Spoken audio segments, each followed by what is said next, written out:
Está no ar TCast, o seu podcast de teologia.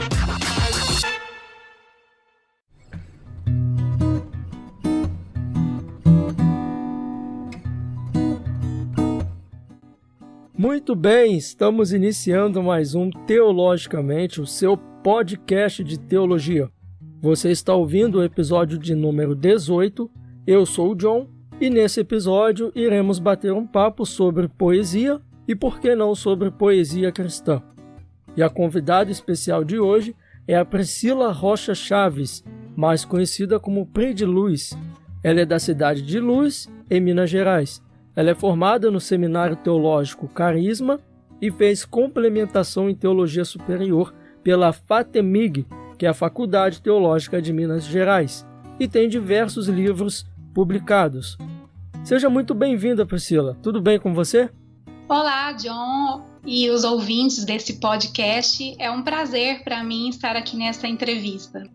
Muito bem, nós, o Teologicamente, quem ficamos felizes. E espero que o papo de hoje possa ser bastante produtivo. E vamos estar falando aí, né, sobre poesia, conhecendo mais um pouquinho da vida da Priscila. Então você que está nos ouvindo, não saia daí porque a gente volta já.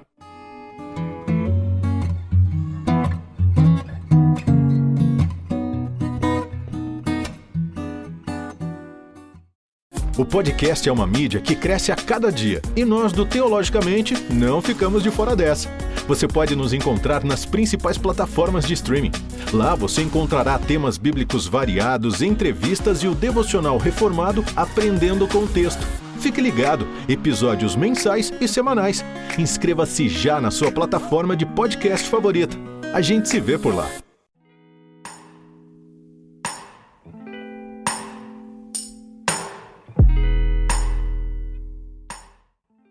Muito bem, estamos de volta.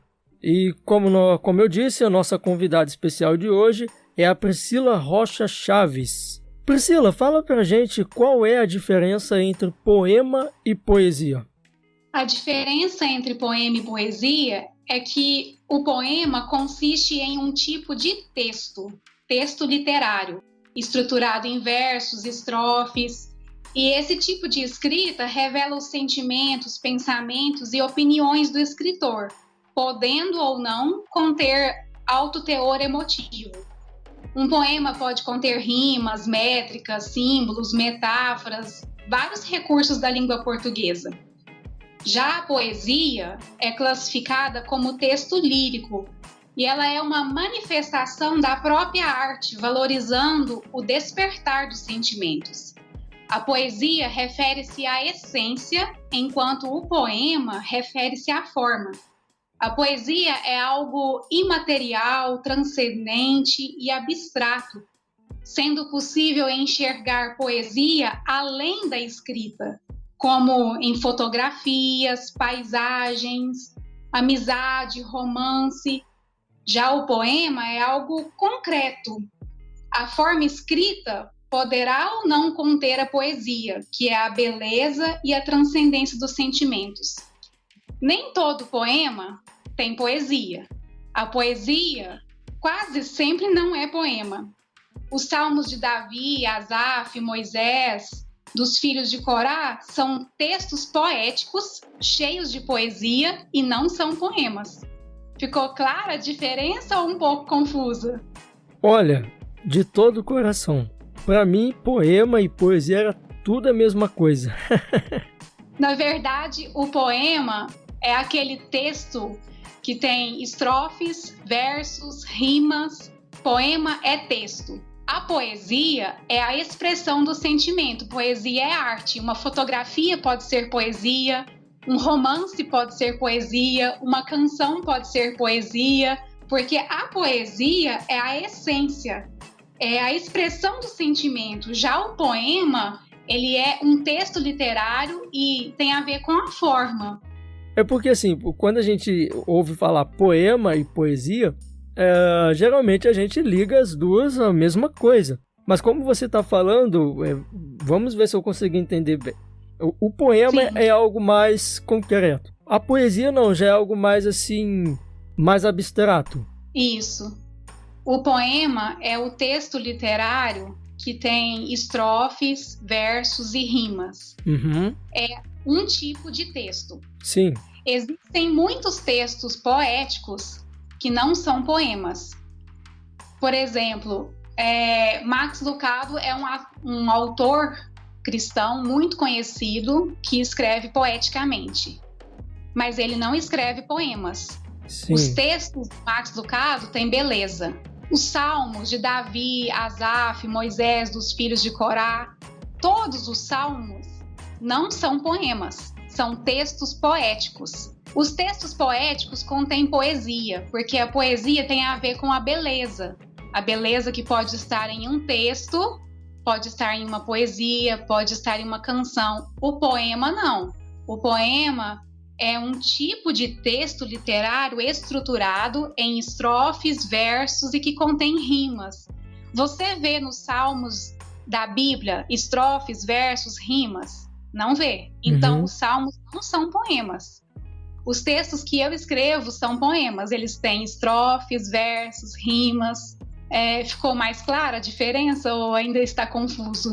Agora deu para dar uma clareada. Mas assim, quais são os assuntos dos poemas que você mais gosta de escrever, ou que você mais escreve? Sim, eu escrevo poemas bíblicos, cristãos. Muitas vezes eu transformo versículos, histórias bíblicas em poemas. Outras vezes os poemas semelhantes aos salmos são expressões de sentimentos, oração, clamores a Deus. Também escrevo poemas românticos em 2 livros, no Meus Poemas e no Tempo de Refrigério. Tem uma ala separada só para românticos, em que eu fiz uma história de amor, do início da paixão até os votos de casamento, só em forma de poemas românticos. Escrevo poemas comemorativos para noivado, formatura, dia da mulher, dia do pastor, dia dos professores, aniversário, Natal, Páscoa. E poemas de homenagens, em que eu fiz especificamente para algumas pessoas, mostrando virtudes, características que eu admiro e exaltando isso nos poemas de homenagens. Assim, geralmente assim, né, ou deve-se ser assim, né, quem escreve muitos poemas precisa escrever bastante. Tem fases assim que você é mais produtiva, você escreve com constância, ou você tem fases que você é mais improdutiva, ou você sempre está disposta a escrever? Como é que é? Eu gosto de brincar que eu não sou o estilo de escritora profissional, que consegue sentar e escrever todos os dias. Não, eu só escrevo quando vem a inspiração. Então, eu tenho fases produtivas em que eu produzo muito, escrevo muito. Esses dias, por exemplo, eu estou em uma fase produtiva. Há dias em que eu escrevo 3, 4 poemas em um só dia. Já cheguei a escrever 7 poemas em um dia só. Olha! E depois que passa essa fase, vem uma fase de descanso, em que eu aproveito para ler bastante, estudar, porque o aprendizado nunca para e nós estamos sempre conhecendo e aprendendo. Nessa fase, eu não consigo escrever nada. Eu posso sentar para escrever, que não sai nada. Eu já fiquei 7 meses sem conseguir escrever um poema ou outro texto qualquer. Então, eu sou o tipo de escritora que escreve por inspiração e não com constância. Há fases produtivas em que eu sou muito produtiva, tanto que hoje eu já estou com um acervo de aproximadamente 1000 poemas, fora os outros textos. E fases em que eu não consigo escrever nada. Mas assim, como você falou que ficou 7 meses sem escrever nada, mas não te dá um desespero? Você não fica preocupada, se perguntando o que está acontecendo? Isso não aconteceu uma vez, isso acontece sempre. Eu vejo que o meu organismo, digamos assim, de escrita funciona como uma estação. Tem a fase de frutificar, mas também tem a fase da árvore cair as folhas, renovar, ser podada. E como nós temos esse entendimento como cristãos de que isso acontece na nossa vida espiritual, eu tenho esse entendimento também como escritora. Eu não me desespero, porque eu sei que quando chegar o tempo de frutificar, eu frutifico com força. Mas quando é o tempo de ser podada, de descansar, eu aproveito esse tempo para renovar as energias e para buscar mais conhecimento. Até mesmo porque um detalhe sobre essa época produtiva é que eu fico muito agitada, às vezes até o meu sono ele é inquieto, tudo me leva a escrever. Às vezes um filme, uma música, uma cena que eu vejo acontecer, qualquer coisa pode me levar a escrever. E isso é um tanto cansativo, de certo modo chega a drenar as minhas energias. E ao passar essa fase produtiva, não que eu não me entristeça ou ache ruim, mas de certo modo eu encontro alívio por saber que agora eu vou me aquietar um pouco e renovar as energias para que no próximo tempo de produzir eu esteja pronta para gastar toda a minha energia escrevendo e produzindo. E assim, eu estou escrevendo um TCC, esse é o segundo TCC que eu já escrevo. Mas estou fazendo um TCC agora para a faculdade e assim, eu tenho mais ou menos uns 4 meses para entregar esse TCC.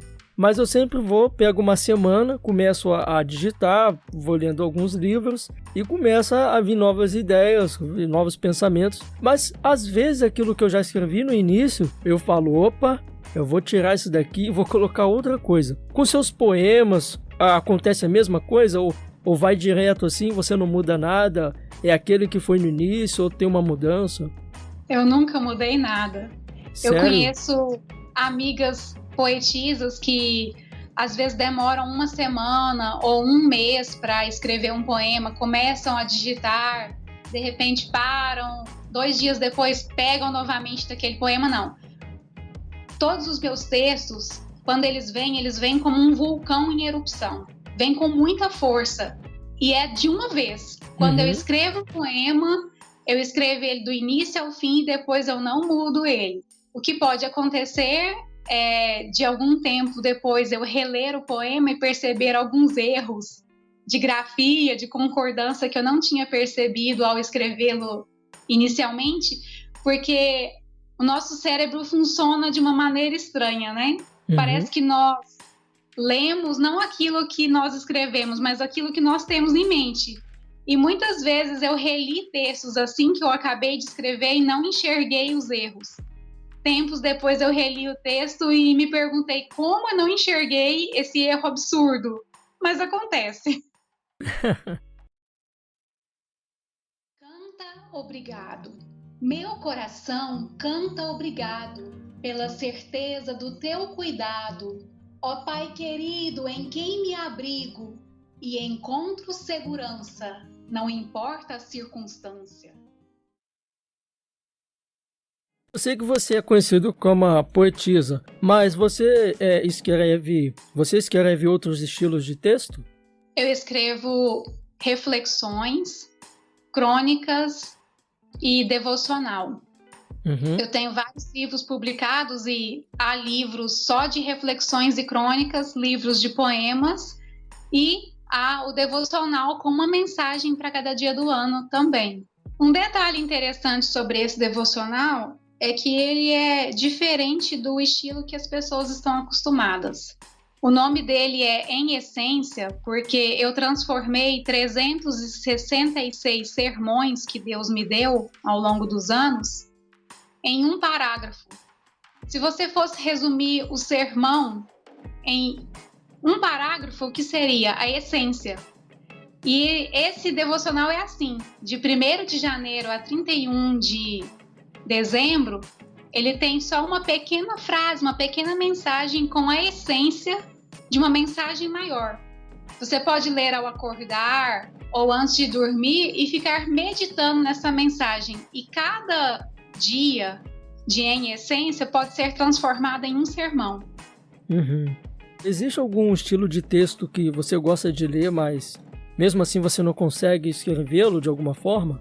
Com certeza.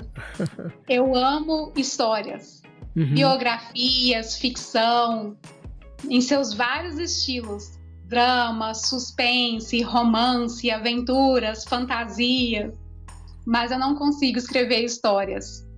Desde a época da escola, eu sempre tive uma dificuldade enorme em imaginar e inventar personagens, cenário, contexto em que a história foi escrita. Eu não consigo escrever histórias. Gostaria muito, leio muito histórias, mas eu não tenho facilidade para escrever histórias. Eu, particularmente, na minha mini biblioteca, os principais livros que eu tenho é sobre história.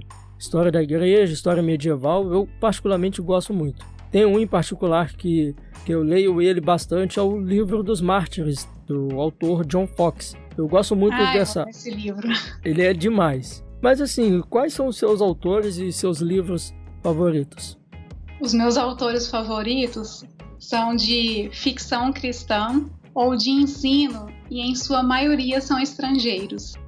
Eu fiz uma pequena listinha aqui e eu só incluí 2 brasileiros. A escritora canadense Janet Ock foi a primeira escritora de ficção cristã, romance cristão, que eu conheci, e foi o primeiro livro que eu comprei para minha biblioteca particular no ano de 1995. E hoje a Hallmark e a Fox têm transformado os livros da Janet Ock em filmes, sagas. Inclusive a Netflix tem uma saga dela, Quando Chama o Coração. E o YouTube tem uma saga dela chamada Loves Come Softly, que é O Amor Vem Devagar. E outros autores que eu gostaria de ressaltar são a Liza Terkelst, Tessa Afshar, Craig Groeschel, Elizabeth George, Angélica Pina, Emílio Garofalo Neto, John Piper, Paul Tripp, Douglas Wilson e Tadeusz William. Quanto aos livros, a Bíblia é a coleção de livros mais preciosa para mim. Na palavra de Deus eu moro e ela mora em mim. Eu fico tão contente quando eu abro os lábios ou começo a escrever e percebo que do meu interior, com força e intensidade, o que mais flui é a palavra viva de Deus. A Bíblia não é um livro antigo, antiquado ou morto, ela está viva. E Deus não parou de falar. Ao longo de cada geração tem inspirado seus filhos e amigos íntimos. E alguns têm registrado em formas de livros. Eu amo ler outros livros que mostrem como é incrível e inesgotável o tesouro da palavra de Deus. Existem pessoas que falam, não, eu só leio a Bíblia, eu não leio outros livros. Mas eu gosto de ler outros livros.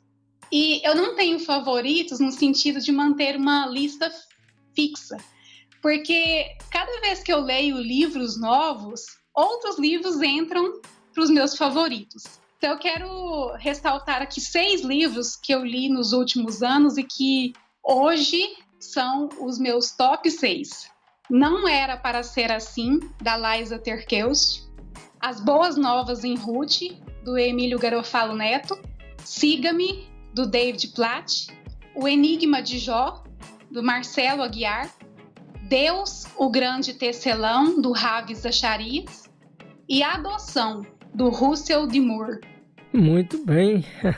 Olha, se você me perguntar qual foi o primeiro livro que eu comprei, esquece, tá? Eu não lembro.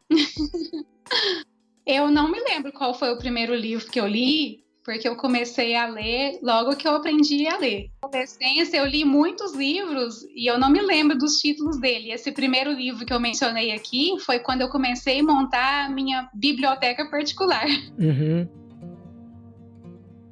Meu coração canta obrigado e se regozija de bom grado, porque descobriu que a aprovação da nossa fé produz perseverança, paciência, equilíbrio e capacitação para viver em bonança. Você como poetisa, como escritora, você começou a escrever muito cedo? Você começou a escrever quando criança? Como é que foi? Essa história é engraçada, John. Eu sempre fui uma leitora ávida, de ler, assim, 2 livros por semana desde a infância. Mas eu odiava escrever. Nunca me passou pela mente um dia me tornar escritora. Eu era péssima em aula de redação e literatura e nem diário eu gostava de escrever. Foi em 2007, em uma viagem a Ponta Grossa, no Paraná, quando fui visitar uma colega de seminário, a Renatinha, que havia casado, e eu não fui ao casamento dela, que hospedada na casa dos pais dela, o pai dela, o pastor Renato Cordeiro, vendo o quanto eu amava livros e apreciava ler, me perguntou: "Você já pensou em escrever?" Eu disse: "Não, eu não tenho nada para falar, não sei escrever, não gosto de escrever." E eu me lembro que ele disse: "Como uma pessoa que gosta tanto de ler, que tem tanto conhecimento bíblico, não tem nada para falar? Por que que você não monta um blog? Chega em casa, faz a sua inscrição em um site, um blog. Você não precisa contar para os outros que você fez um blog, se você não quiser mostrar os seus textos, mas eu creio que Deus vai te usar nessa área." Eu cheguei em casa, criei o blog e as ideias começaram a vir com força, os textos começaram a surgir e dos textos do blog surgiram os livros. É uma história interessante porque a gente vê assim, porque geralmente as pessoas que leem bastante também gostam de escrever, mas no seu caso foi um pouco diferente, né? Bem inusitado. Como a gente falou aqui no início, você tem formação teológica. Por que você escolheu a teologia como formação? Eu creio que não fui eu quem escolheu a teologia, mas a teologia quem me escolheu. Olha! A minha mãe é missionária e pregou até os 9 meses de gravidez, porque não havia pastor na igreja. E como missionária, ela cuidava da igreja e o pastor vinha uma vez por mês para realizar atos pastorais. E eu quase nasci no púlpito. Uhum. E lógico que ninguém nasce convertido. Todos nós temos que ter consciência do quão pecadores e necessitados do Salvador nós somos.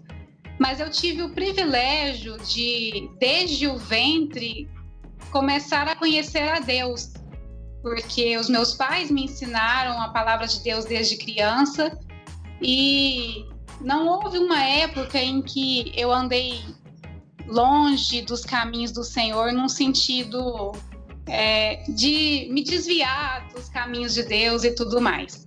E eu tive consciência de que Deus havia me escolhido para o ministério aos 5, 6 anos de idade e comecei a pregar aos 8 anos de idade. Olha! Na fase do ensino médio, eu não tinha nenhuma dúvida de que eu gostaria de dedicar a minha vida a outra coisa senão ao ministério. Então, eu não fiquei em dúvida sobre qual faculdade cursar, o que fazer. Não, eu terminei o ensino médio e fui para o seminário. Depois eu voltei para minha cidade, continuei auxiliando na igreja, trabalhando como ministra de louvor, professora de crianças. O que eu mais gosto de fazer na igreja é preparar as pessoas para batizar, ensinar as doutrinas básicas. E assim veio o chamado e o convite à teologia. Tem muitas pessoas também que me perguntam, eu também estou me formando em teologia. Tem muitas pessoas que falam comigo, por que você não fez engenharia? Eu falo, não adianta você fazer uma coisa apenas por questões financeiras. Se você não está fazendo o que você gosta, você não vai ser feliz naquilo, você não vai ter sucesso naquilo. E muitas vezes, ou quase sempre, né, sucesso não está sempre relacionado a bens materiais ou a bens financeiros. Hoje existe uma distorção na palavra sucesso e uma distorção maior ainda na palavra prosperidade. Porque na raiz de sucesso está o ser bem-sucedido. E o ser bem-sucedido não quer dizer ser rico. E prosperidade é ter o suficiente para você e para poder exercer a generosidade de compartilhar com pessoas ao seu redor que precisam de algo e que muitas vezes você tem. Pode ser uma palavra de encorajamento, pode ser a segunda túnica, como disse Jesus, né? Se você tiver 2 túnicas e puder compartilhar uma túnica com quem não tem. Aos olhos de Deus, sucesso é ser bem-sucedido e prosperidade é ter para você e para compartilhar. Bem diferente da visão do mundo, né? Olha, como a gente está falando aqui de sucesso, de questões financeiras, eu tenho certeza que você não se interessou para falar sobre o reino de Deus em forma de poesia por questões meramente financeiras, como a gente falou. Mas, Pri, o que te chamou a atenção nisso? Por que você se interessou para falar sobre o reino de Deus em forma de poesia?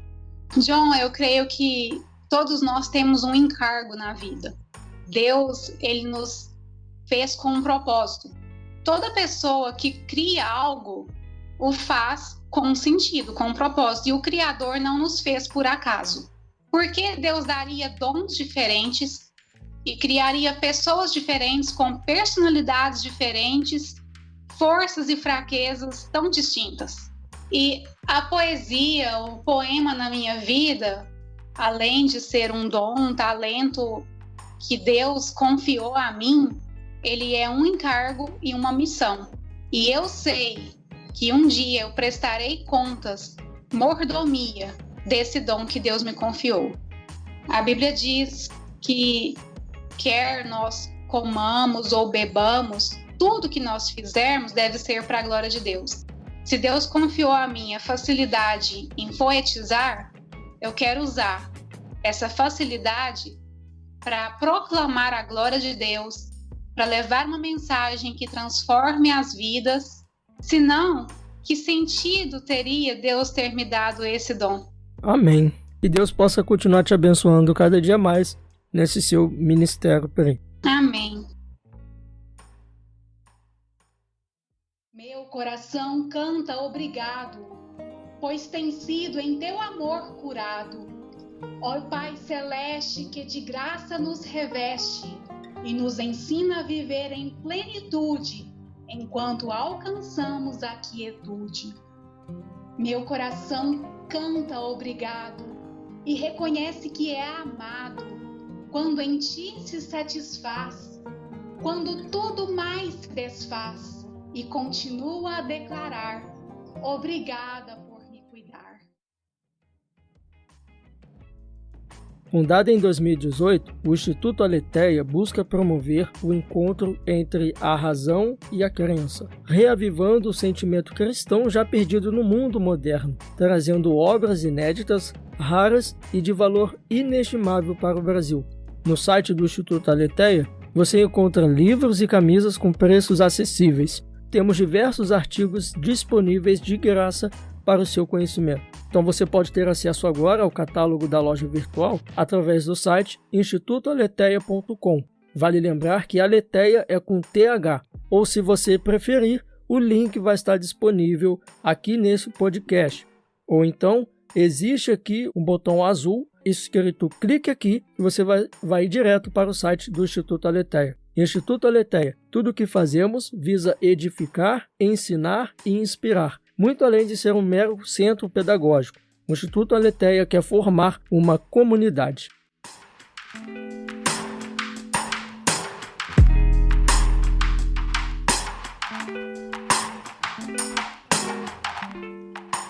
Muito bem, vocês estão ouvindo aqui a Priscila Rocha Chaves, mais conhecida como a Pri de Luz. Ela é da cidade de Luz, de Minas Gerais. Priscila, eu gostaria que você falasse agora das suas obras já publicadas para os nossos ouvintes. Como mencionei durante a entrevista, eu publico 3 estilos de livro. Em essência, é um devocional com uma mensagem para cada dia do ano. Existe a coleção poética, que é a mais conhecida, né? Meus poemas, Meu Jardim Particular, Tempo de Refrigério e Florescer, com 150 poemas em cada um destes livros, e Frutificar, com 120 poemas. E a coleção de crônicas e reflexões, Graça por Graça e De Graça em Graça. Nessa coleção, da qual estou escrevendo o 3º volume, eu abordo aspectos diferentes de graça. Apesar de ser uma coleção com várias crônicas e reflexões, o foco da coleção Graça por Graça é não banalizar a graça de Deus. Ou seja, não usar a graça, o favor imerecido de Deus nas nossas vidas para pecar à vontade e achar que Deus tem a obrigação de perdoar alguém que tem banalizado a sua graça. Já na coletânea De Graça em Graça, o foco é o poder da graça de Deus em nos aperfeiçoar na dor, na fraqueza e no sofrimento. Então, eu falo sobre como Deus opera em nós, nas nossas fraquezas, nas dificuldades, para moldar em nós um caráter mais semelhante ao de Jesus. Amém. Priscila, como que os nossos ouvintes eles podem fazer para adquirir os seus livros e te encontrar nas redes sociais? Os ouvintes podem me encontrar na rede de leitores Scooby ou nas redes sociais Facebook, Instagram e também no YouTube com o nome Pri de Luz. Scooby Pri de Luz, Facebook Pri de Luz, Instagram Pri de Luz e YouTube Pri de Luz. E como que elas podem fazer para adquirir seus livros? É diretamente com você nas redes sociais? Sim, é só entrar em contato comigo através de qualquer espaço na internet, por comentário, chamando em privado lá na caixa de entrada, e nós combinamos. A pessoa deposita o dinheiro e eu envio pelo correio para o endereço que ela escolher. Pri, quais seriam os seus conselhos para quem tem pouca prática de leitura? John, um livro só é interessante se você tiver interesse no assunto que ele aborda. O meu conselho a quem não tem o hábito de leitura é que encontre livros, revistas, artigos sobre assuntos que ela acha interessante. Você gosta de esportes? Leia sobre esportes. Arqueologia? Leia sobre arqueologia. Música? Leia sobre música. Comece por encontrar um assunto que te chama a atenção e busque livros sobre aquele assunto. Outra coisa é aprender a se disciplinar nessa área. Não tente ler muito de uma vez, porque se você não está acostumado, isso vai te cansar e pode até te desanimar. Marque um objetivo. Eu lerei um poema por dia ou uma página por dia. Depois que você criar aquela disciplina, aumente. Não, agora eu vou ler 3 páginas por dia. Ao longo de um ano, você terá lido 3, 4 livros, coisa que você não faria se você não tivesse começado esse objetivo. Isso, ao longo de muitos anos, fará uma grande diferença.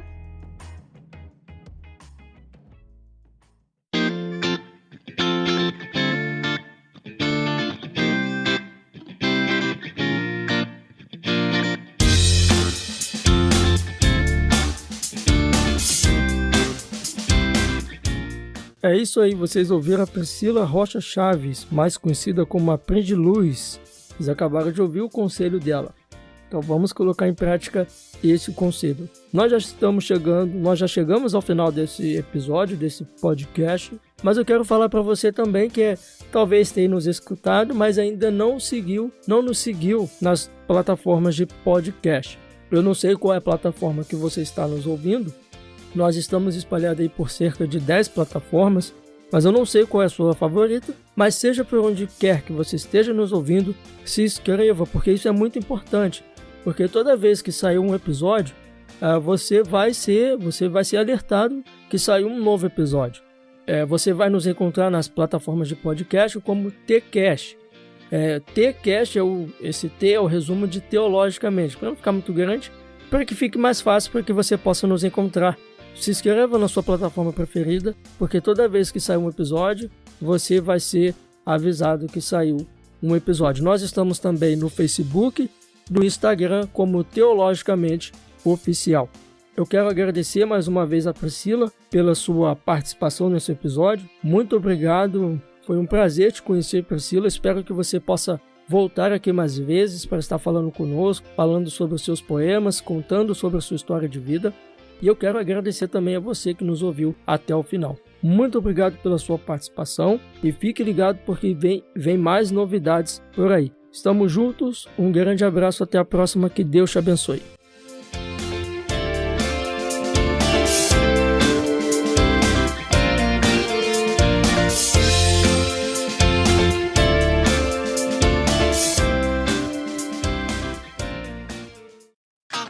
Você ouviu TCast, o seu podcast de teologia.